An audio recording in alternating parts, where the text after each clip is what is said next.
Siapakah Dajjal?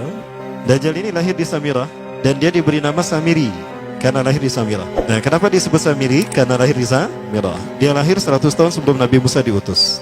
Dan Allah Subhanahu wa taala memberikan kelebihan kepadanya. Pertama, dia diberikan umur panjang. Ya, yang zara umru ila yamsah, ila akhir zaman.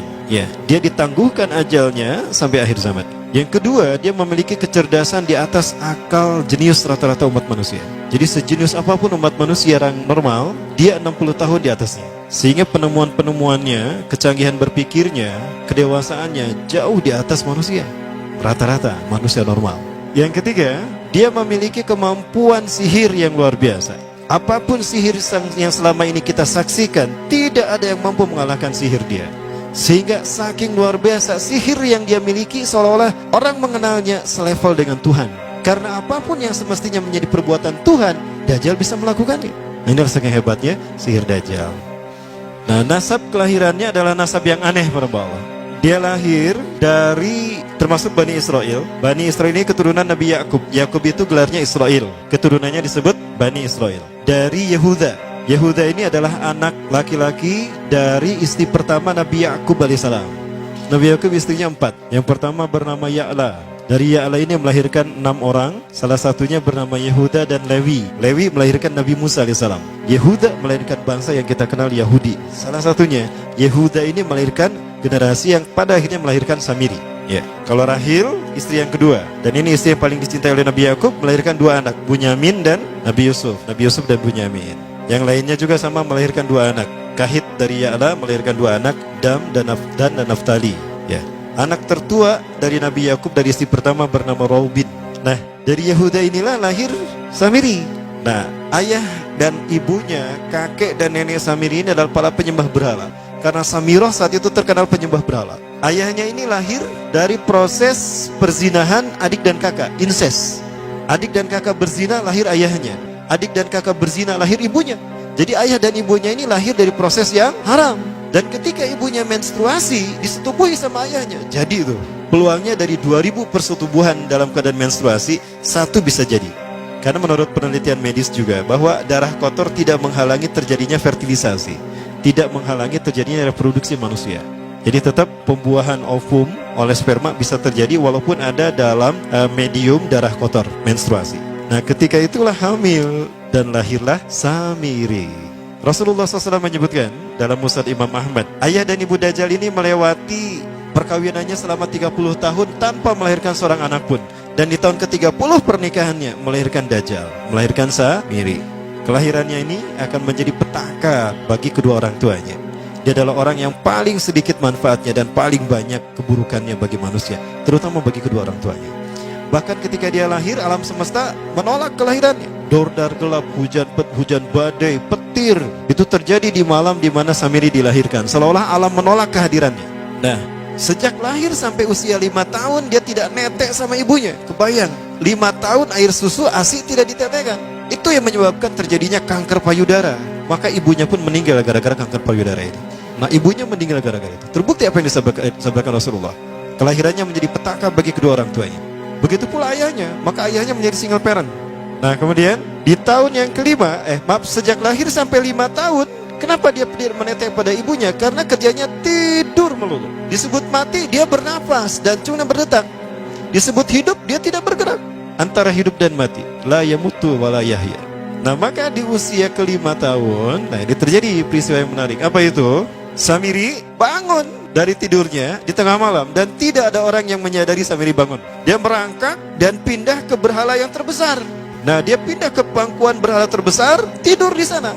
Dan ternyata ketika berada di berhala terbesar tadi, ya buang air kecil dan buang air besar. Besoknya itu adalah hari pemujaan kepada dewa-dewa mereka, bangsa Samirah. Apa yang terjadi? Ketika terjadi ritual pemujaan tadi, maka sang raja yang dipertuhankan oleh kaumnya mencium sesuatu yang tidak enak.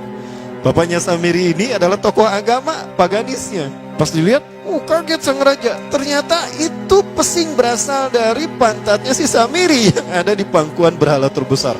Marah murka tuh sang raja. Itu anak kamu, kenapa ada di situ? Kurang ajar kamu, ya telah menghina Tuhan kita. Kenapa kamu pindahkan anak kamu ke situ? Oh tidak Tuhan, saya tidak memindahkannya. Bagaimana saya bisa menghina Tuhan saya? Lalu siapa yang memindahkannya? Kan dia lumpuh. Nah, sekali lagi, kehadirannya menjadi petaka bagi kedua orang tuanya. Akhirnya raja marah dan ayahnya dipenjara. Selama ayahnya tidak bisa membuktikan penghinaan tadi, maka ayahnya dihukum mati. Pada akhirnya ayahnya pun dihukum mati. Ya, sedikit manfaat bagi kedua orang tuanya. Maka kemudian dia hidup pelihara oleh sang raja. Dan pas di usia dia 5 tahun itu, Allah menimpakan murkanya kepada bangsa Samirah yang sudah kelewat batas, maksiat, dan sudah tidak ada toleransi dari Allah untuk mereka hidup di bumi. Maka Allah perintahkan malaikat Jibril menghabisi mereka. Maka bangsa Samirah itu pun diratakan. Si Samiri karena masih balita, ya Allah selamatkan dia lewat malaikat Jibril. Diselamatkan dia dan ditempatkanlah di pulau entah berantah. Ada yang menyebutkan pulau ini berada di Laut Yaman, dan pulau ini dinamakan Pulau Socotra. Pulau Socotra ini adalah pulau yang berada di ujung Jazirah Arab. Nah, ini Pulau Socotra. Ini pulau tempat di mana Dajjal atau Samiri dibesarkan sejak 5 tahun sampai usia 100 tahun. Ya, dari usia 5 sampai 100 tahun dia tinggal di Pulau Socotra ini. Nah, Pulau Socotra ini adalah pulau yang berada di kawasan Yaman. Pulau yang memiliki banyak keunikan luar biasa. UNESCO sempat ingin menjadikannya keajaiban yang ke-8. Kan ada 7 keajaiban dunia ya. Yang ke-8-nya tadinya ini. Namun karena dia terkait dengan Samiri Dajjal, maka banyak negara yang menentangnya, terutama negara-negara yang menjadi pengikut Dajjal. Maka pada akhirnya pulau ini dirahasiakan. Nah, sebetulnya pulau ini unik kalau kita ingin berekreasi ke sana. Namun karena posisi yang terpencil, jarang orang mengikutinya. Para wisatawan jarang mengunjunginya. Padahal sesuatu unik, termasuk binatang dan penghuninya tuh unik-unik. Pohonnya unik. Dunia menyebutnya pulau ini dengan pulau julukan dari pulau alien hingga pulau neraka. Ada juga yang menyebutkan The Jekyll Island. Pulau Jekyll Island itu bahasa barat, kalau bahasa kitanya Pulau Dajjal. Ya, sama dengan Pulau Sedir ya. Itu juga The Jekyll Island. Nah, Pulau Socotra kaya dengan flora dan fauna yang unik hingga saat ini belum ditemukan di tempat lain. Jadi tidak ada flora dan fauna yang ada di pulau ini yang ada di pulau lain di seluruh dunia. Hanya ada di pulau ini. Makanya di pulau inilah Allah ciptakan satu binatang yang unik juga, yang disebut dengan jasasa. Jasasa, binatang jasasa itu artinya mata-mata. Tajassa yatajassu tajassusan wa jasasatan, artinya pemata-mata, spy. Binatang ini bertumbuh besar, dhahmatun kabirah tughatti jismaha asy-sya'r hatta la nastati an nafariqa ayna wajhu wa ayna dubru. Tubuhnya besar, dipenuhi dengan bulu, sehingga saking penuhnya bulu kita tidak bisa membedakan mana dubur mana wajah. Yang menghadap itulah wajah. Baik, karena itu pulau ini pernah dilesarkan sebagai salah satu dari 7 keajaiban dunia yang baru ya. Nah, baik, ini contohnya nih. Saya perlihatkan keajaiban dan keunikan. Ini adalah padang pasir di Pulau Socotra. Ini burung, salah satu jenis burung yang bisa kita jumpai di Socotra. Dan ini kepiting unik, kepiting Pulau Socotra. Aneh ya, kepitingnya seperti itu. Ini laba-laba langka di Socotra, mirip tarantula. Dan ini pohon darah naga yang ada di Pulau Socotra juga. Nah, ini salah satu jenis pohon Dorstenia Socotra. Dan ini juga pohon yang lain, pohon Dendrosisaios Socotra. Ya, saya sebutkan lagi ya. Nah, ketika di pulau itu, sebelum bertemu dengan Nabi Musa, Samiri di pulau itu yang hanya tinggal dengan seekor binatang jasasa. Binatang jasasa ini memberikan beberapa hal kepada si Samiri ya. Allah Azza wa Jalla menciptakan binatang berbicara yang bernama jasasa. Dia di mana lahirnya, ajalnya, matinya sama dengan ajal Dajjal. Begitu pula muncul dan menghilangnya. Binatang inilah mengajarkan akidah tauhid kepada Samiri muda. Pelajaran ini kononnya ditulis oleh Jibril alaihissalam dalam bentuk panel-panel atau prasasti. Isi prasastinya panel 1 yang ditulisnya malaikat Jibril, panel 1 itu berisi kalimat la ilaha illallah, tidak ada Tuhan selain Allah. Ini dijelaskan oleh binatang jasasa. Yang kedua, panel kedua berkata Allahu wahid la syarikalah. Allah Maha Esa, tidak ada sekutu bagi Allah. Itu dijelaskan juga oleh binatang jasasa ini. Nah, binatang jasasa ini sekali lagi dia bertubuh besar. Kategorinya adalah kelasnya itu mamalia, genusnya mamalia. Cuma saya tidak tahu nama spesiesnya apa. Pada tahun 2017, akhir dari bulan Agustus di Filipina ditemukan binatang seperti ini. Ciri-ciri binatang ini nyaris sempurna seperti ciri-ciri binatang jasasa yang disebutkan Rasulullah terkait dengan binatang yang memata-matai Dajjal. Tubuhnya penuh dengan bulu. Ini disebutkan dalam surat An-Naml ayat ke-82. Ya, binatang ini seperti ini dan dia tidak pernah jauh dari laut karena dia selalu ingin membasahi tubuhnya dan dia pun makan dari makanan ikan laut. Maka dia tidak pernah jauh dari pantai. Seperti ini. Nah, binatang inilah yang mengajarkan prasasti mengajarkan akidah tauhid kepada Samiri muda. Yang ketiga, engkau diurus oleh Jibril. Karena itu janganlah engkau mengkhianati janjimu dengan Allah. hanya engkau saja di pulau ini. Panel yang kelima, makanlah dan nikmatilah makanan dan minuman yang menjadi rizki dari Allah sesuai kehendakmu.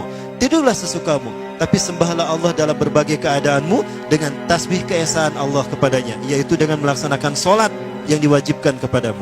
Allah lah sang raja, Allah yang Maha Esa. Dia tidak berayah dan tidak pula mempunyai anak. Allah Tuhan Tuhan yang maha besar dan maha agung. Dialah yang maha raja. Ada 7 panel. Panel yang ke-7 bercerita tentang Nabi Muhammad.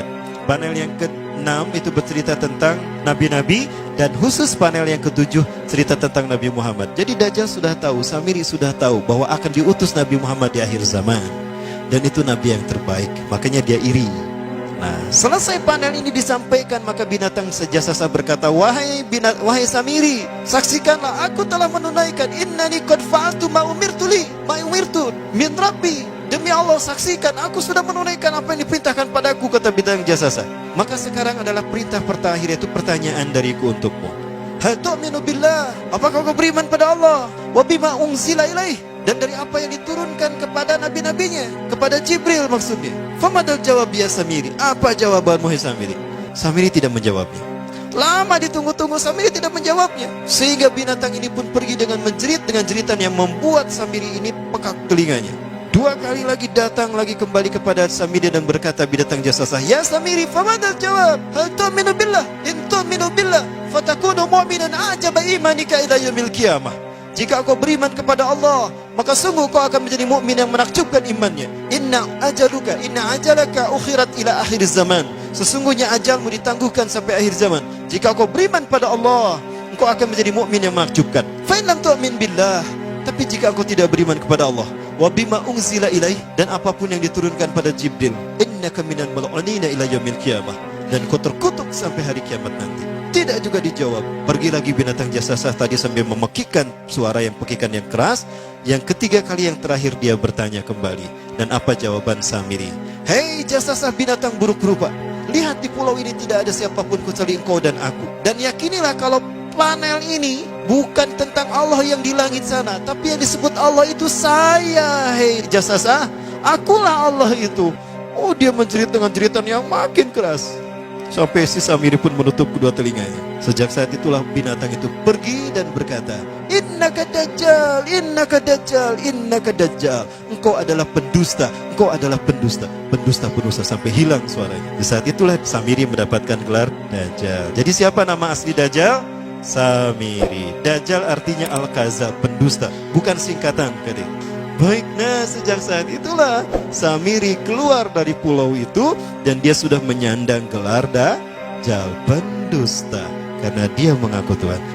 Baik, Iwabillah, jangan salah, Dajjal kecerdasan yang mampu melakukan cloning dan mampu melakukan berbagai macam riset dan eksperimen. Hatta eksperimen yang mengilhami film Hook itu Dajjal bisa melakukan. Bahkan ketika orang membayangkan kendaraan tercanggih itu pesawat terbang, Dajjal sudah mampu membuat piring terbang dengan kecerdasannya. Ya. Rasulullah menyebutkan kendaraan Dajjal itu dia bisa terbang, kata Rasulullah. Dan kecepatan terbangnya 5 km per sekon. 1 detik 5 km. Hanya dengan berkedip-kedip dia berkeliling dunia. Ya. Kecepatan ini diambil dari hadis Rasulullah. Berapa kecepatannya Rasulullah ketika dia terbang di muka bumi? Ya, kendaraan yang dia gunakan itu kecepatan terbangnya seperti awan yang ditiup angin, kata Rasulullah. Dan awan rata-rata ditiup angin itu 5 km per sekon. Dan jarak dari satu telinga ke telinganya, artinya setengah diameter atau diameter kepalanya, keledai yang dia gunakan, Rasul menyebutnya keledai, itu arba'una zira, 40 hasta, 27 meter. Diameternya itu 27 meter. Keledai macam apa yang jarak dari satu telinga ke telinganya 27 meter? Kalau bukan piring terbang. Ini bisa 24 meter kan? 27 meter, bisa tidak? Bisa, dan kecepatannya pun sama. Dan pernah meninggalkan jejak Cop Circle di Yogyakarta. Nah, Cop Circle itu adalah jejak UFO yang menjadi isyarat instruksi bagi para pelaku konspirasi dunia. Siapa? Para kalangan Illuminati.